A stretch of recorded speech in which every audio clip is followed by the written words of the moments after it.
في الجزء الثاني اللي معانا النهارده هعلمك اساسيات استخدام برنامج فيديو سكرايب، وبناء على تعليق احد زملائنا هنا اتاكدنا من المعلومه دي، وفعلا بيبقى فيها ملفات وبرامج ممكن تضر الجهاز بتاعك وممكن لا قدر الله تعرضك لخطر الاختراق. وفي الفيديو ده في الجزء الاول هعلمك طريقه سهله وبسيطه جدا هتخليك تتعامل مع النسخه المجانيه الرسميه من الموقع الرسمي بشكل مجانا وبلا حدود مدى الحياه. وكالعاده قبل ما ندخل في التفاصيل ما تنساش تدعمنا بلايك وتشترك في القناه وتفعل زر الجرس علشان يوصلك كل جديد.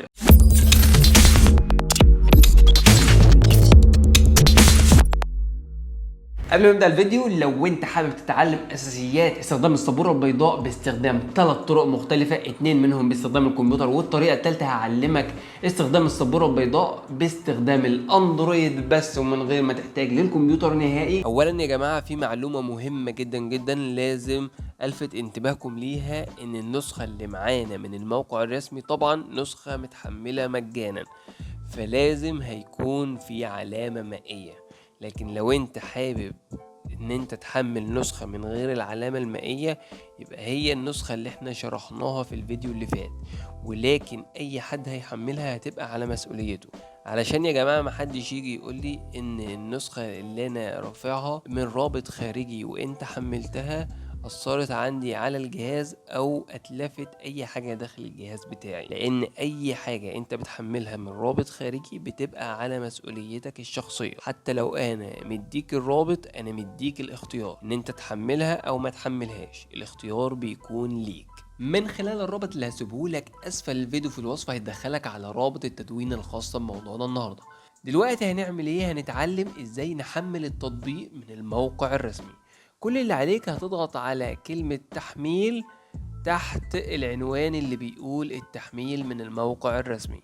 هنضغط كده، وبمجرد ما بنضغط هيوجهنا مباشرة للتحميل من موقع فيديو سكرايب الرسمي. هنضغط كده الداونلود، هيبدأ ان هو يحمل معانا الملف بالشكل اللي انت شايفه ده. وبعد ما بتنتهي عملية التحميل بيظهر معاك الملف بالشكل ده في مجلد الداونلود. هنبدأ ان احنا نضغط عليه كده ونبدأ نثبته بشكل طبيعي زي اي تطبيق بتثبته عندك على الويندوز. نضغط نيكست انستل، وهيبدأ معانا عملية التثبيت. هننتظر لحد ما ينتهي من عملية التثبيت ونوافق على الصلاحيات كده، يبدأ ان هو يثبت معانا. وبعد ما بتنتهي معانا عملية التثبيت هنضغط كده فينيش، وهنخرج كده لسطح المكتب. هنلاقي ان التطبيق اتثبت معانا بشكل طبيعي. هنبدأ ان احنا نفتحه يشتغل معانا بالشكل اللي انت شايفه ده كده. هننتظر لحد ما يشتغل معانا، ومجرد ما يفتح معاك البرنامج بالشكل ده هيظهر قدامك اختيارين. الاختيار الاول لوجن، والاختيار التاني كرييت نيو اكونت. نضغط على كرييت نيو اكونت هيوجهنا مباشرة لصفحة انشاء حساب داخل موقع فيديو سكرايب. ودي النقطة او التركاية اللي احنا هنركز عليها علشان نقدر نستخدم البرنامج بلا حدود. طبعا لما بنيجي ننشئ حساب لأول مرة بيدينا هدية مجانية 7 أيام لاستخدام البرنامج عشان تقدر تستمتع بالمميزات اللي داخل البرنامج. وطبعا دي النقطة اللي احنا هنلعب عليها. هنستخدم ال7 أيام مجانا، وبمجرد ما بتخلص هنبدأ ان احنا ننشئ حساب جديد ونعمل تسجيل دخول داخل البرنامج من جديد، ونبدأ نستخدم 7 أيام جديدة. كده هنا هتبقى المشكلة الوحيدة اللي هتواجهك انك لازم تخلص المشاريع بتاعتك في خلال ال7 أيام دي، علشان لو في برنامج ما استخرجتوش قبل نهاية ال7 أيام دي للأسف هيروح عليك وهتضطر ان انت تعمله من أول وجديد. ودلوقتي علشان نقدر ننشئ حسابات بلا نهاية كل 7 أيام هنستخدم الرابط اللي أنا سيبهولك برضو في التدوينة زي ما انت شايف كده. في التاني اختيار عندك في الروابط اللي انا سايبها لك اسفل الوصف بتاع التدوينة هتلاقي عندك تاني حاجة كده عنوان باسم حسابات وهمية. هتضغط على كلمة تحميل كده هيوجهك لموقع تمب ميل. الموقع ده بيديك ايميلات وهمية تقدر تستخدمها في اي مكان.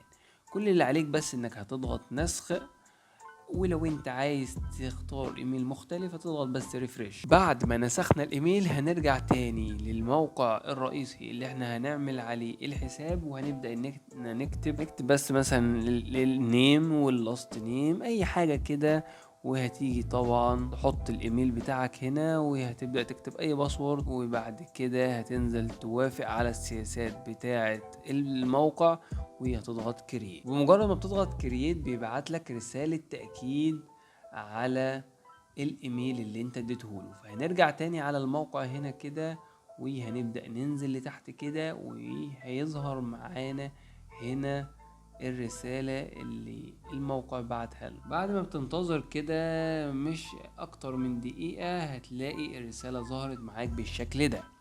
هتضغط بس عليها، تدخل تفتح الرسالة كده بالشكل ده،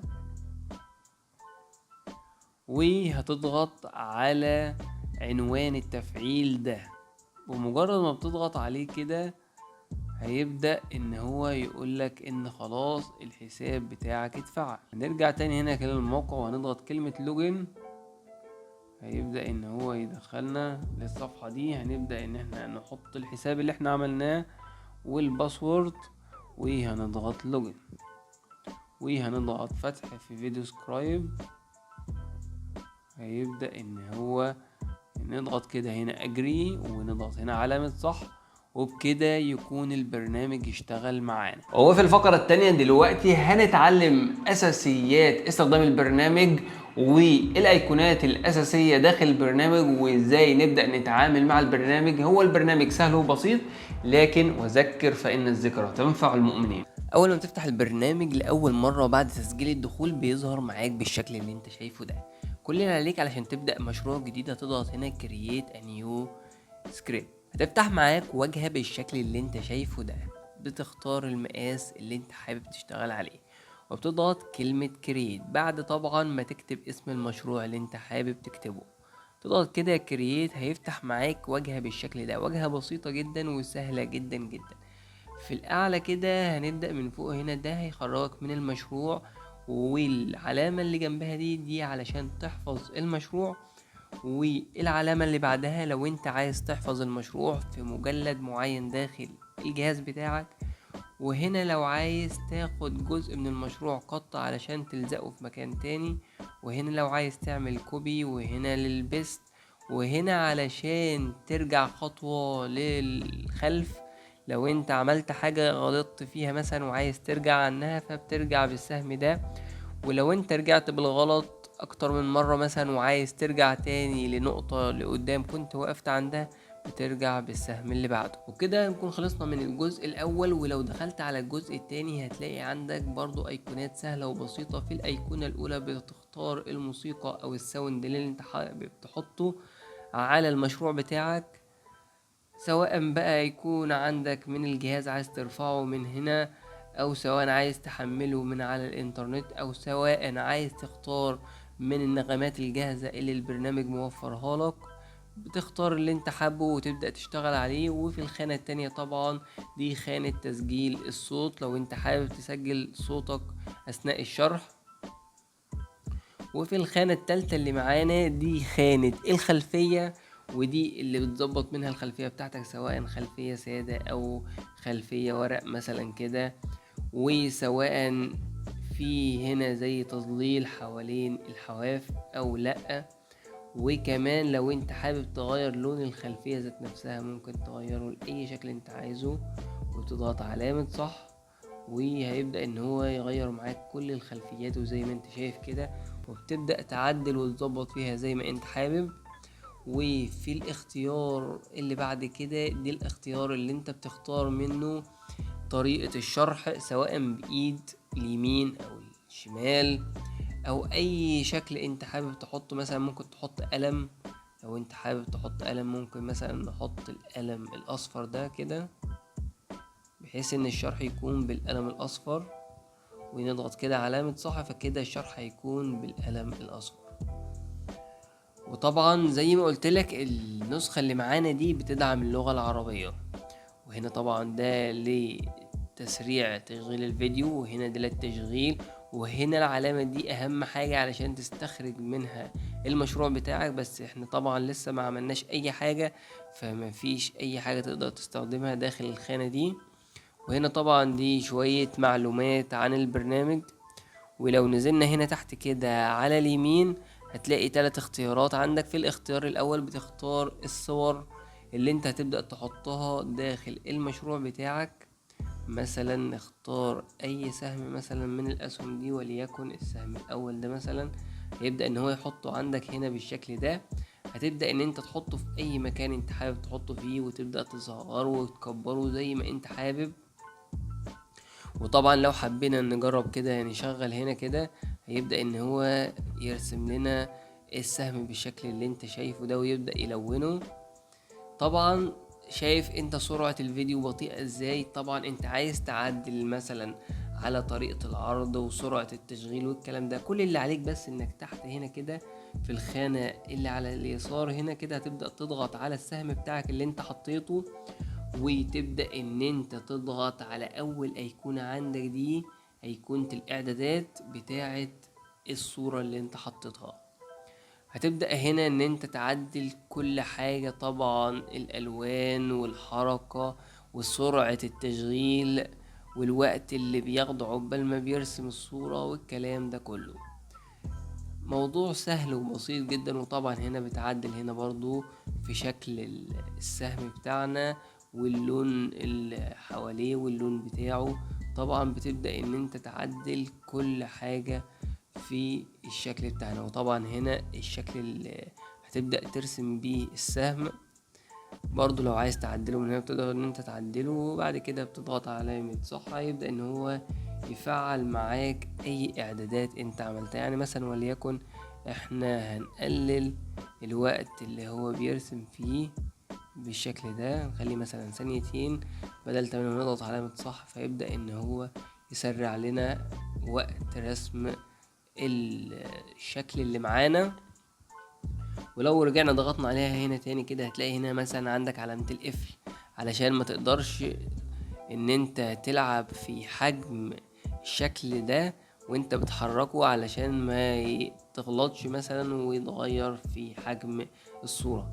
وهنا مثلا لو عايز تخفيه من الصورة علشان تبدأ ان انت تعدل في اشكال تانية موجودة وراه، علشان ما يتلخبطش معاك اثناء العمل على المشروع. والخانة دي طبعا علامة السلة اللي هي الديليت دي، طبعا اللي بتحذف منها السهم ده لو انت مش حابب ان هو يكون موجود عندك في الصورة. تضغط كده بس علامة ديليت وتضغط صح كده هو حذف معاك السهم. ولو انت حابب تغير الشكل وتختار اي اشكال تانية، في اشكال جاهزة كتيرة جدا موجودة هنا داخل البرنامج. هتبدأ ان انت تدور على الشكل اللي انت حابب تحطه، هتلاقي اشكال متنوعة وكتيرة جدا جدا جدا، شخصيات واشكال ورموز وحيوانات ونباتات، كل اللي انت حابه هتلاقيه. ولو انت حابب ترفع صورة موجودة عندك على الجهاز، كل اللي عليك انك هتضغط هنا كده على ماي ايميجز، وهتبدأ ان انت تضغط فروم ماي كمبيوتر، وهتبدأ تختار موقع الصورة وترفعها هنا علشان تبدأ ان انت تستخدمها بشكل طبيعي داخل البرنامج. وطبعا بعد ما شرحنا اول خانة هندخل على تاني خانة، ودي هي خانة الكتابة. وطبعا هنا في المربع الكبير ده هتبدأ مربع الحوار ده ان انت تبدأ تكتب الكلام اللي انت حابب تظهره داخل المشروع والوقت اللي انت عايز تظهره فيه. اولا هنا معاك فوق هنا ده هنا نوع الخط اللي انت هتستخدمه، وهتلاقي عندك كمية خطوط كتيرة جدا جدا جدا تقدر ان انت تغير وتجرب منها زي ما انت عايز. بمجرد ما بتختار الخط كده وتبدأ تكتب هيبدأ ان هو يكتب معاك. وطبعا الخانة دي لو الخط فيه منه مثلا خط بولد اللي هو الخط العريض، او خط لايت اللي هو الخط اللي بيبقى رفيع، تبدأ ان لما يبقى فيه اختيارات للخط بتظهر معاك في الخانة دي. وهنا لو انت عايز تضيف فونت او خط مش موجود عندك في الخطوط دي، بتبدأ ان انت تضغط اد فونت، وبتبدأ ان انت تدور على الفونت اللي انت عايزه. هتلاقي فونتات كتيرة جدا جدا جدا البرنامج بيوفرها لك.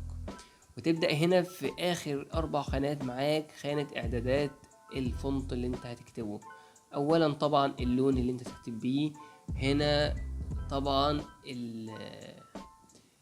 البداية بتاعة الكتابة هتبقى منين. لو انت بتكتب انجليزي هتبقى طبعا من اليسار، ولو انت بتكتب عربي هتبقى من اليمين، ولو انت عايز تكتب من النص هتكتب من النص. زي ما انت حابب تبدأ الكتابة هيبدأ ان هو يكتب معاك. وطبعا زي ما قلت لك ان هو بيدعم اللغة العربية، وهتلاقي هنا في فونتات كتيرة بتدعم اللغة العربية وما فيهاش اي مشاكل في الكتابة بالعربي. وطبعا مثلا احنا اخترنا الفونت ده، لو ضغطنا على العلامة دي هيبدأ هنا يظهر لنا انواع الخطوط او الكتابات اللي هو بيدعمها، وطبعا هتلاقي من ضمنها اللغة العربية. وبعد ما تكتب الكلام اللي انت عايزه هتضغط كده علامة صح، هيبدأ ان هو يظهر معاك بالشكل ده. طبعا لو انت عايز تعدل عليه او تغير لونه زي ما كده اتفقنا مع بعض، بنحدد هنا كده ونضغط على علامة الاعدادات ونبدأ ان احنا نعدل عليه زي ما احنا حابين. مثلا نرجع هنا كده ونبدأ نغير اللون، نخليه مثلا اصفر فاتح كده، ونضغط كده ونضغط صح، هيبدأ ان هو يغير معانا لون الخط بالشكل ده. ولو ضغطنا هنا مثلا برضو وسرعنا وقت العرض وخلينا مثلا دقيقتين مثلا كده، ثانيتين قصدي، وهنضغط كده تشغيل، هيبدأ ان هو يكتب معانا من اليمين بالعربي زي ما انت شايف بالشكل ده. وطبعا زي ما حضراتكم شايفين العلامة المائية الظاهرة، لان دي النسخة المجانية مش النسخة المدفوعة. وفي النهاية يا رب تكونوا استفدتوا من الفيديو، واستنونا في باقي السلسلة بإذن الله، هننزلها في أقرب وقت وبأسرع ما يمكن، ومش هيحصل اللي حصل ده تاني. سبحانك اللهم وبحمدك، أشهد أن لا إله إلا أنت، أستغفرك وأتوب إليك.